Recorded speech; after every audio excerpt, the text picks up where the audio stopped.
CA ఇంటర్కి master మైన్స్లోనే ఎందుకు join అవ్వాలి? చాలా మంచి క్వశ్చన్ అండి. సో మాకు వచ్చినటువంటి ఆల్ ఇండియా ఫస్ట్ ర్యాంకులు చూసి మాస్టర్ మైన్స్లో జాయిన్ అవ్వమని నేను ఎప్పుడు చెప్పాను, ఇప్పుడు చెప్పలేదు కూడా. రీసెంట్గా సిఏ ఫైనల్లో మనకు ఆల్ ఇండియా ఫస్ట్ ర్యాంక్ వచ్చింది December 2024. ఫిబ్రవరి 2025లో CMA final all India first rank వచ్చింది. అవి చూసి మాస్టర్ మైన్స్లో జాయిన్ చేయొద్దండి. సో ఎందుకంటే అవి ఆ స్టూడెంట్స్ యొక్క అచీవ్మెంట్, మా అచీవ్మెంట్ కాదు. మా అచీవ్మెంట్ ఎప్పుడైతే అంటే మేము చదువు చెప్పిన ప్రతి స్టూడెంట్కి ర్యాంక్ వస్తే మా అచీవ్మెంట్ అయితే. ఇక అసలు విషయానికి వచ్చారు, 2024 రిజల్ట్స్లో మాస్టర్ మైన్స్ నుంచి సిఏ ఎంటర్ ఎంతమంది పాస్ అయ్యారు, పాస్ అవుట్స్, దాని గురించి చెప్తున్నాను నేను.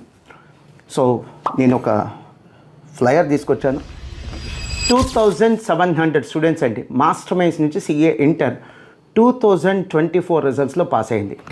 సో వివరాల్లోకి వెళ్తే జాన్ 2024 రిజల్ట్స్లో అండి 820 స్టూడెంట్స్ పాస్ అయ్యారు. జూలై 2024 సిఏ ఇంటర్ రిజల్ట్స్లో 1500 స్టూడెంట్స్, 1519 స్టూడెంట్స్ పాస్ అయ్యారండి. అక్టోబర్ 2024 సిఏ ఇంటర్ రిజల్ట్స్లో 365 స్టూడెంట్స్ పాస్ అయ్యారు. మొత్తం కలిపి 2704 స్టూడెంట్స్ అండి. దయచేసి గమనించండి, ఇవి మా జీవితకాలపు ఫలితాలు కాదు. కేవలం ఒక్క సంవత్సరంలో సిఏ ఇంటర్ మాస్టర్ మైన్స్ నుంచి పాస్ అయిన వాళ్ళు, బోత్ గ్రూప్స్ కావచ్చు, లేదా గ్రూప్ 1 కావచ్చు, లేదా గ్రూప్ 2 కావచ్చు, పాస్ అయినటువంటి స్టూడెంట్స్. ఈ విద్యార్థుల యొక్క పూర్తి పేరు, hall ticket number and admission number, master minds యొక్క అడ్మిషన్ నెంబర్తో సహా ఆల్రెడీ వివరాలు ఫేస్బుక్లో పబ్లిష్ చేయడం జరిగింది.